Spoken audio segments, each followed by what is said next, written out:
नमस्कार।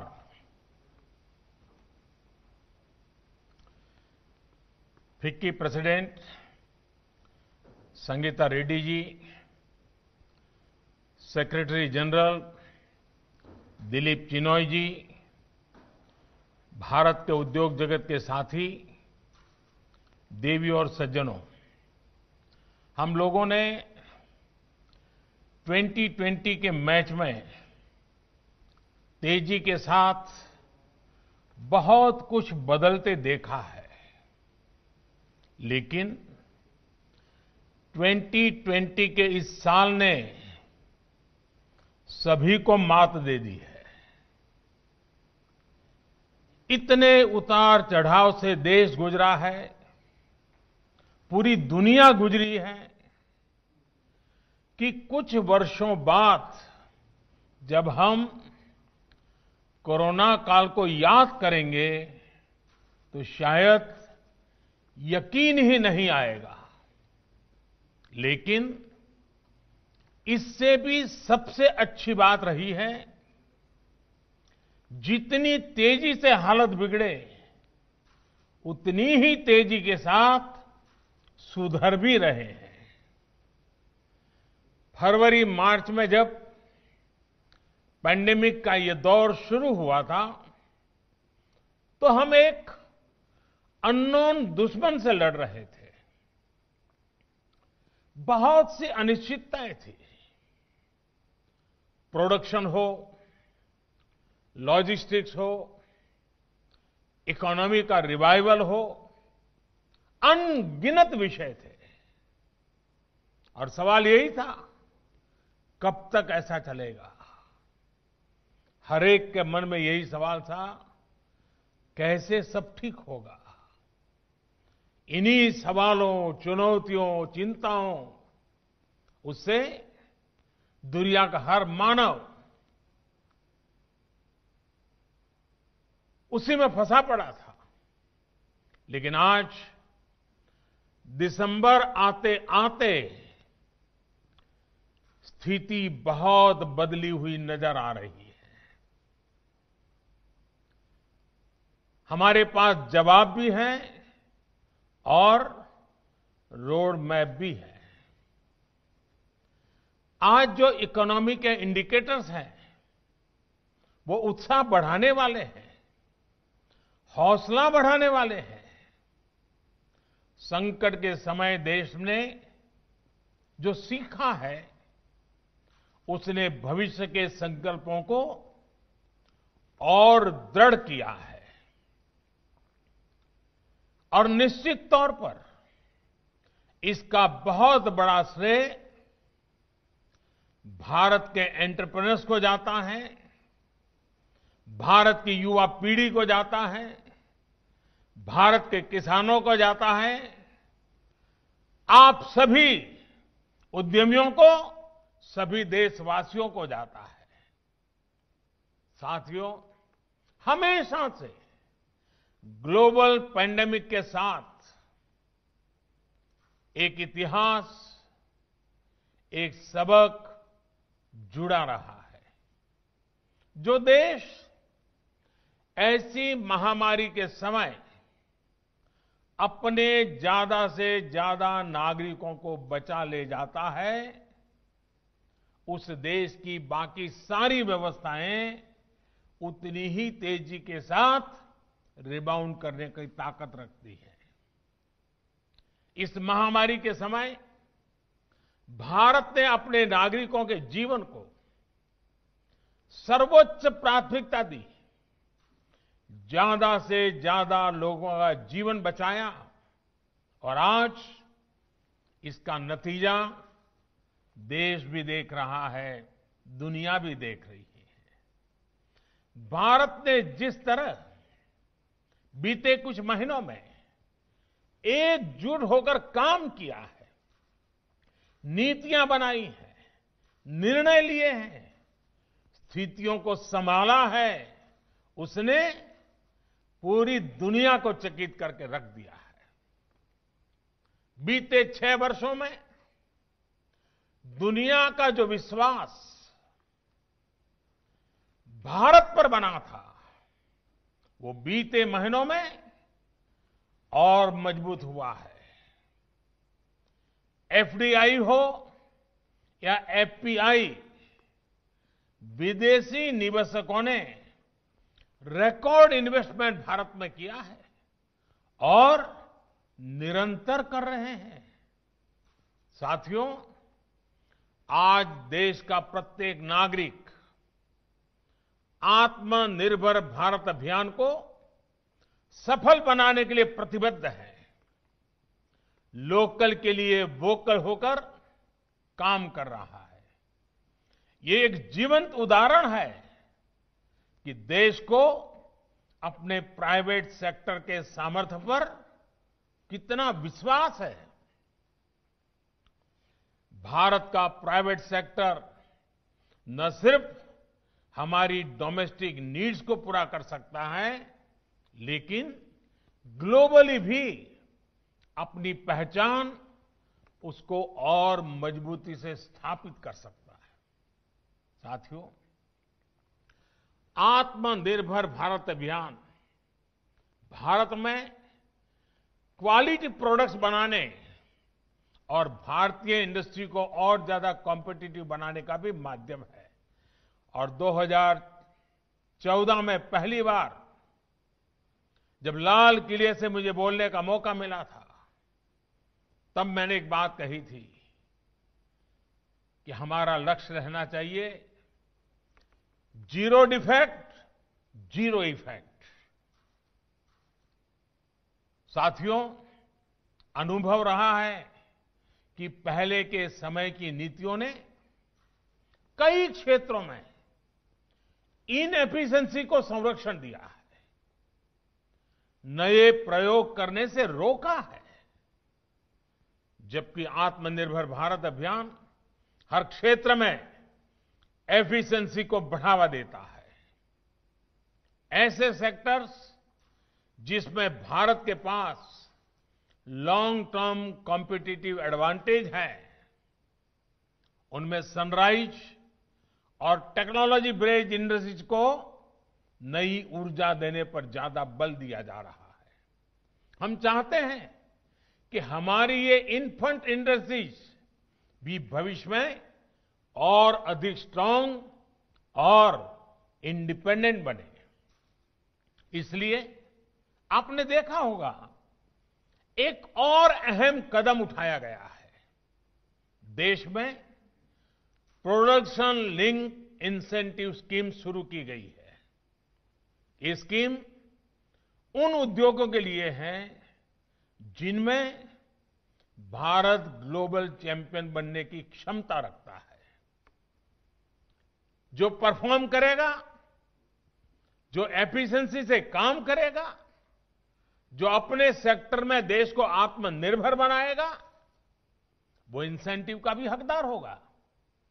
साथियों, जीवन हो या गवर्नेंस, हम एक पैराडॉक्स अक्सर देखते हैं। जो कॉन्फिडेंट होता है वो दूसरों को जगह देने में हिचकिचाता नहीं है, लेकिन जो दुर्बल मन का होता है, इनसिक्योर होता है, वो अपने आसपास के लोगों को भी अवसर देने से डरता है। अक्सर सरकारों को लेकर भी ऐसा ही होता है। जनता जनार्दन के भारी समर्थन और विश्वास से बनी सरकार का अपना ही कॉन्फिडेंस होता है और उतना ही डेडिकेशन भी होता है। और तभी तो सबका साथ, सबका विकास, सबका विश्वास, इस मंत्र को चरितार्थ करने के लिए जी जान से सरकार जुटी रहती है। सरकार जितनी निर्णायक होती है, वो दूसरों के लिए अड़चनों को उतना ही कम करती है। एक निर्णायक सरकार की हमेशा कोशिश होती है कि वो समाज के लिए, राष्ट्र के लिए ज्यादा से ज्यादा कंट्रीब्यूट करे। एक निर्णायक और आत्मविश्वास से भरी सरकार ये भी नहीं चाहती कि सारा कंट्रोल अपने पास रखे, दूसरों को कुछ करने ही न दे। पहले के दौर में सरकारों की इस सोच के आप सभी साक्षी भी हैं और देश उसका शिकार भी रहा है। सोच क्या थी? सब कुछ सरकार करेगी। घड़ी बनानी हो तो सरकार बनाती थी, स्कूटर बनाना हो सरकार बनाती थी, टीवी बनाना ना हो तो सरकार बना रही थी, यहां तक कि ब्रेड और केक भी सरकार ही बनाती थी। हमने देखा है इस अप्रोच ने कितनी दुर्दशा की है। इससे अलग एक दूरदर्शी और निर्णायक सरकार हर स्टेक होल्डर को प्रोत्साहित करती है ताकि वो अपनी क्षमताओं का पूरा उपयोग कर सके। साथियों, पिछले 6 वर्षों में भारत ने भी ऐसी ही सरकार देखी है जो सिर्फ और सिर्फ 130 करोड़ देशवासियों के सपनों को समर्पित है, जो हर स्तर पर देशवासियों को आगे लेने के लिए काम कर रही है। भारत में आज हर क्षेत्र में हर स्टेक होल्डर की भागीदारी बढ़ाने के लिए काम हो रहा है। इसी सोच के साथ मैन्युफैक्चरिंग से एमएसएमई तक, एग्रीकल्चर से लेकर इंफ्रास्ट्रक्चर तक, टेक इंडस्ट्री से टैक्सेशन तक, रियल एस्टेट से रेगुलेटरी ईजिंग तक चौतरफा रिफॉर्म किए गए हैं। आज भारत में कॉरपोरेट टैक्स दुनिया में सबसे कॉम्पिटिटिव है। आज भारत दुनिया के उन कुछ देशों में शामिल है जहां फेसलेस असेसमेंट और फेसलेस अपील की सुविधा है। इंस्पेक्टर राज और टैक्स टेररिज्म के दौर के पीछे छोड़कर भारत अपने देश के उद्यमियों के सामर्थ्य पर भरोसा करते हुए आगे बढ़ रहा है। माइनिंग हो, डिफेंस हो, स्पेस हो, ज्यादातर सेक्टर को इन्वेस्टमेंट के लिए, भारतीय टैलेंट के लिए, कंपटीशन के लिए आज अवसरों की, एक प्रकार से अनगिनत अवसरों की एक परंपरा खड़ी कर दी है। देश में लॉजिस्टिक को कॉम्पिटिटिव बनाने के लिए मल्टी मॉडल कनेक्टिविटी पर फोकस किया जा रहा है। साथियों, एक वाइब्रेंट इकोनॉमी में जब एक सेक्टर ग्रो करता है तो उसका सीधा प्रभाव दूसरे सेक्टरों पर भी होता है। लेकिन आप कल्पना कर सकते हैं कि अगर एक इंडस्ट्री से दूसरे के बीच में बेवजह की दीवारें खड़ी कर दी जाए तो क्या होगा? तब कोई इंडस्ट्री उतनी तेजी से ग्रो नहीं कर पाएगी जितनी की उसमें ताकत है, जिसका तो करना चाहिए। एक इंडस्ट्री किसी तरह ग्रो भी करेगी तो उसका प्रभाव दूसरे सेक्टर पर भी कभी नहीं पड़ेगा।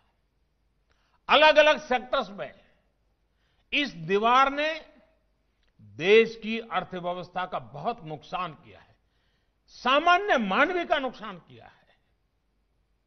अब देश में जो रिफॉर्म हो रहे हैं वो इन दीवारों को हटाने का काम कर रहे हैं। अभी हाल ही में जो एग्रीकल्चर रिफॉर्म्स हुए हैं वो इसी की एक कड़ी है। एग्रीकल्चर सेक्टर और उससे जुड़े अन्य क्षेत्रों, चाहे वो एग्रीकल्चर इंफ्रास्ट्रक्चर हो, फूड प्रोसेसिंग हो, स्टोरेज हो, कोल्ड चेन हो, इनके बीच पहले हमने ही ऐसी दीवारें देखी हैं। अब ये सभी दीवारें हटाई जा रही हैं, सभी अड़चनें हटाई जा रही हैं। इन दीवारों के हटने के बाद, इन रिफॉर्म्स के बाद किसानों को नए बाजार मिलेंगे, नए विकल्प मिलेंगे, उन्हें टेक्नोलॉजी का ज्यादा लाभ मिलेगा। देश का कोल्ड स्टोरेज इंफ्रास्ट्रक्चर आधुनिक होगा।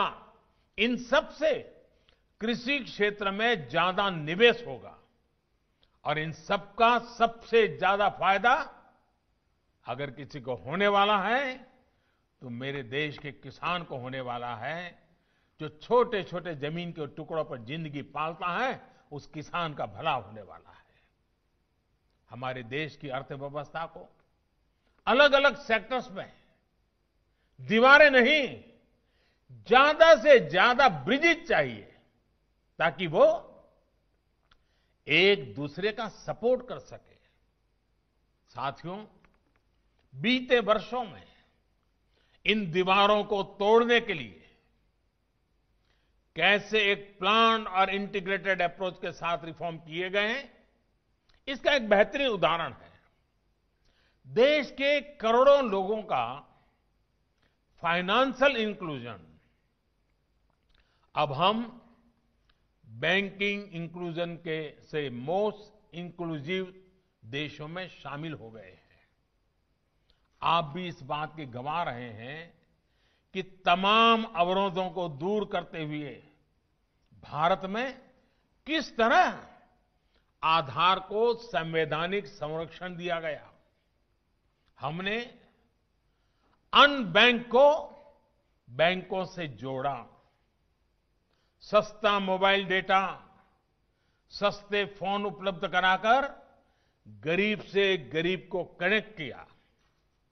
तब जाकर जनधन खाते, आधार और मोबाइल JAM की ट्रिनिटी देश को प्राप्त हुई। साथियों, आज दुनिया का सबसे बड़ा डायरेक्ट बेनिफिट ट्रांसफर सिस्टम देश में काम कर रहा है। DBT देश में काम कर रहा है। अभी आपने भी एक इंटरनेशनल जर्नल की वो रिपोर्ट पढ़ी होगी जिसमें भारत में बनाई गई इस व्यवस्था की भूरी भूरी प्रशंसा की गई है। कोरोना के समय में जब अनेक देशों को अपने नागरिकों तक सीधे पैसे भेजने में दिक्कत आ रही थी, वो चेक और डाक विभाग पर निर्भर थे। भारत सिर्फ एक क्लिक कर से हजारों करोड़ रुपए कोटि कोटि नागरिकों के बैंक खातों में ट्रांसफर कर रहा था, पल भर में। वो भी तब जब बैंक बंद थे, देश में लॉकडाउन था। अंतर्राष्ट्रीय जगत के बड़े बड़े जानकार अब ये कह रहे हैं कि भारत के इस मॉडल से दूसरे देशों को भी सीखना चाहिए। ये पढ़कर, ये सुनकर किसे गर्व नहीं होगा। साथियों, एक समय था जब कुछ लोग ये सवाल उठाते थे कि अशिक्षा और गरीबी भरे माहौल में भारत कैसे टेक्नोलॉजी को अपने सामान्य नागरिकों तक पहुंच पाएगा। लेकिन भारत ने ये करके दिखाया है और बहुत सफलता के साथ करके दिखाया है, दिखाता रहेगा। आज अकेले यूपीआई प्लेटफॉर्म पर ही हर महीने करीब करीब 4 लाख करोड़ रुपए का ट्रांजैक्शन हो रहा है। 4 लाख करोड़ रुपए का ट्रांजैक्शन, और हर महीने नए रिकॉर्ड बन रहे हैं। आज गांव देहात में भी छोटे छोटे रेहड़ी ठेलों पर भी आज डिजिटल पेमेंट संभव हो रहा है। भारत के उद्योग जगत को देश की इस ताकत को समझते हुए आगे बढ़ना है। साथियों, हम जैसा गांव और छोटे शहरों का माहौल टीवी या फिल्मों में देखते हुए बड़े हुए हैं, उससे इनके बारे में एक अलग धारणा बनना स्वाभाविक है। शहरों और गांवों के बीच फिजिकल दूरी कभी उतनी नहीं रही जितनी दूरी पर्सपेक्टिव को लेकर रही है। कुछ लोगों के लिए गांव का मतलब ऐसी जगह रहा है जहां आना जाना मुश्किल हो, जहां बहुत कम सुविधाएं हो, बहुत कम विकास हुआ हो, पिछड़ापन ही पिछड़ापन पड़ा हुआ है। लेकिन अगर आप आज रूरल या सेमी रूरल इलाकों में जाएंगे तो आपको एकदम अलग दृश्य मिलेगा। एक नई आशा, नया विश्वास आपको नजर आएगा। आज का ग्रामीण भारत बहुत बड़े बदलाव के दौर से गुजर रहा है। क्या आप जानते हैं कि रूरल इंडिया में एक्टिव इंटरनेट यूजर्स की संख्या शहरों से ज्यादा हो चुकी है? क्या आप जानते हैं कि भारत के आधे से ज्यादा स्टार्टअप्स हमारे टियर 2, टियर 3 शहरों में हैं? प्रधानमंत्री ग्रामीण सड़क योजना से देश की लगभग 98% बस्तियां सड़कों से जुड़ चुकी है। कहने का मतलब ये कि गांव के लोग अब बाजार, स्कूल, अस्पताल और दूसरी सुविधाओं से तेजी से जुड़ रहे हैं। गांव में रहने वालों की आकांक्षा बढ़ रही है। वो सोशियो इकोनॉमिक मोबिलिटी चाहते हैं। सरकार अपनी तरफ से इन्हीं आकांक्षाओं की पूर्ति करने में जुटी है। अब जैसे हाल में लॉन्च की गई पीएम वाणी योजना, उस पीएम वाणी योजना को ही ले लीजिए। इस योजना के तहत देश भर में सार्वजनिक वाईफाई हॉटस्पॉट का नेटवर्क तैयार किया जाएगा। इससे गांव-गांव में कनेक्टिविटी का व्यापक विस्तार होगा। मेरा तमाम उद्यमियों से आग्रह रहेगा कि इस अवसर का उपयोग करते हुए रूरल और सेमी रूरल क्षेत्रों में बेहतर कनेक्टिविटी के प्रयासों में भागीदार बने। ये निश्चित है कि 21वीं सदी के भारत की ग्रोथ को गांव और छोटे शहर ही सपोर्ट करने वाले हैं। इसलिए आप जैसे एंटरप्रेन्योर्स को गांव और छोटे शहरों में इन्वेस्टमेंट का मौका बिल्कुल नहीं गंवाना चाहिए। आपके द्वारा किया गया इन्वेस्टमेंट हमारे गांवों में रहने वाले भाई बहनों के लिए, हमारे एग्रीकल्चर सेक्टर के लिए संभावनाओं के नए द्वार खोलेगा। साथियों, देश के एग्रीकल्चर सेक्टर की और उस सेक्टर को मजबूत करने के लिए बीते वर्षों में भारत में तेजी से काम किए गए हैं। आज भारत का एग्रीकल्चर सेक्टर पहले से कहीं अधिक वाइब्रेंट हुआ है। आज भारत के किसानों के पास अपनी फसल मंडियों के साथ ही बाहर भी बेचने का विकल्प है। आज भारत में मंडियों का आधुनिकीकरण तो हो ही रहा है। किसानों को डिजिटल प्लेटफॉर्म पर फसल खरीदने बेचने का भी विकल्प दिया है। इन सारे प्रयासों का लक्ष्य यही है कि किसानों की आय बढ़े, देश का किसान समृद्ध हो। जब देश का किसान समृद्ध होगा तो देश भी समृद्ध होगा। आपको मैं एक और उदाहरण देता हूं कि कृषि क्षेत्र को पहले कैसे हैंडल किया जा रहा था। साथियों, हमारे देश में पहले इथेनॉल तक को प्राथमिकता देकर इंपोर्ट किया जाता था, जबकि खेतों में गन्ना किसान परेशान रहता था कि उसका गन्ना बिक नहीं रहा या उसके गन्ना किसानों का हजारों करोड़ रुपए का बकाया भी समय पर मिलता नहीं था। हमने इस स्थिति को बदला। हमने देश में ही इथेनॉल के उत्पादन को बढ़ावा दिया। पहले चीनी बनती थी, गुड़ बनता था। कभी चीनी के दाम गिर जाते थे तो किसान को पैसे नहीं मिलते थे, कभी चीनी के दाम बढ़ जाते थे तो कंज्यूमर को तकलीफ होती थी। यानी कोई व्यवस्था ऐसी चल ही नहीं सकती। और दूसरी तरफ हम हमारे कार स्कूटर चलाने के लिए विदेशों से पेट्रोल लाते थे। अब ये काम इथेनॉल भी कर सकता था।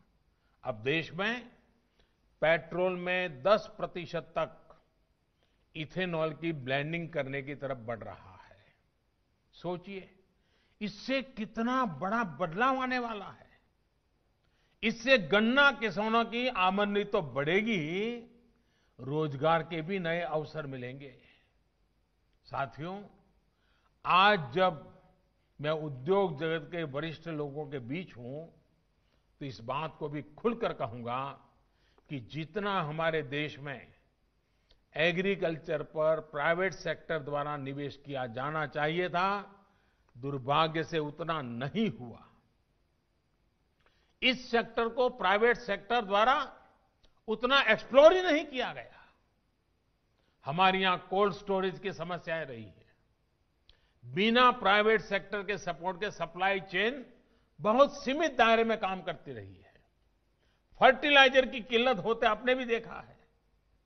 इसका कितना इंपोर्ट भारत करता है, आप भी जानते हैं। एग्रीकल्चर सेक्टर की ऐसी कितनी ही चुनौतियों के समाधान के लिए केंद्र सरकार निरंतर काम कर रही है। लेकिन इसमें आपके इंटरेस्ट और आपके इन्वेस्टमेंट दोनों की आवश्यकता है। मैं मानता हूं कि एग्रीकल्चर से जुड़ी कई कंपनियां अच्छा काम कर रही हैं, लेकिन सिर्फ उतना ही काफी नहीं है। फसलें उगाने वाले किसानों को, फल सब्जियां उगाने वाले किसानों को जितना आधुनिक टेक्नोलॉजी का, आधुनिक व्यापार और उद्योग के तौर तरीके का जितना सपोर्ट मिलेगा, उनकी जरूरतों को देखते हुए जितना हम इन्वेस्ट करेंगे, उतना ही हमारे देश के किसानों का, फसलों का नुकसान कम होगा, उतनी ही उनकी आय बढ़ेगी।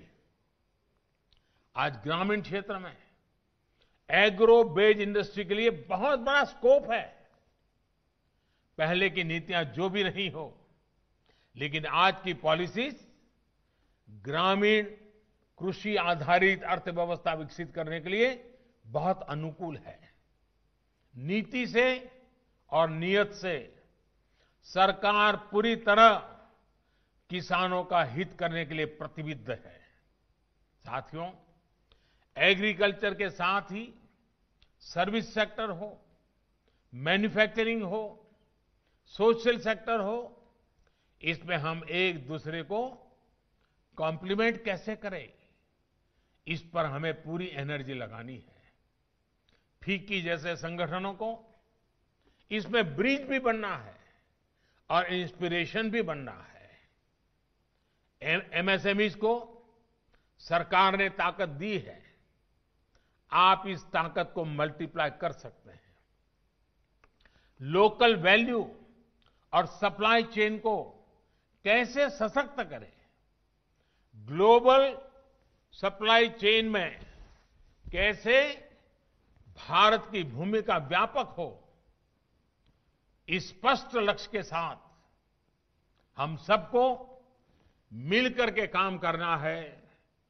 भारत के पास मार्केट भी है, मैन पावर भी है और मिशन मोड पर काम करने की कैपेबिलिटी भी है।